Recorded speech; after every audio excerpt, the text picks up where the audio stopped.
Nagluto ako ng munggo, guys. Black dal pala to, black dal.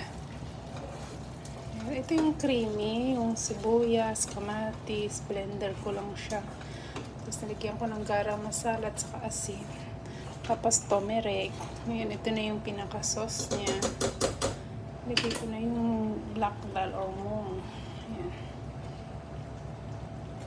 Pinakuloan ko to sa boiling with pressure cooker. Haluin natin para yung sauce umagat. Ganyan. Tapos saka masustansya to, guys. Try nyo. Kasi meron siyang turmeric, sapatida, mga tablespoon konti lang. Lagyan natin ng konting tubig, water.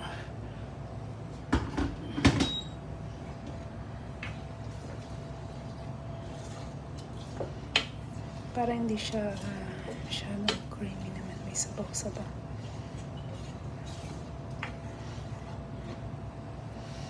Ayan ang ating yung pumulo. Tikman ng konti.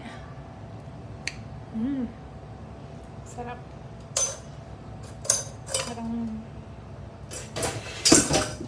pamig. Lagyan natin ng konting asin.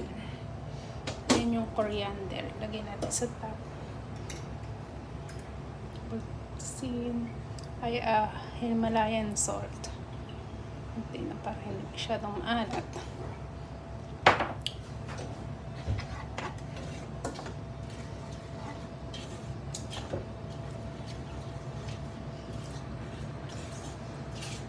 Hindi ko na pinakita, guys, kung paano gawin yung sauce niya. Pero, be-blender nyo lang ng sibuyas, ginger paste, tapos pakuluan, tapos lagyan nyo ng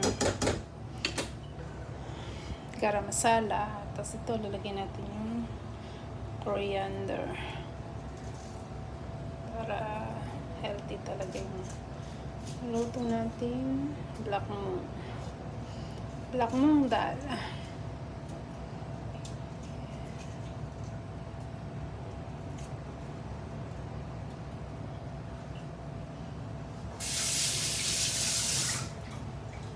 Tikman lang, haluin lang natin ng konti. Sagad na yung halo. Ayan na, guys, ang aking black moon. Pag kumulo na yan, okay na siya.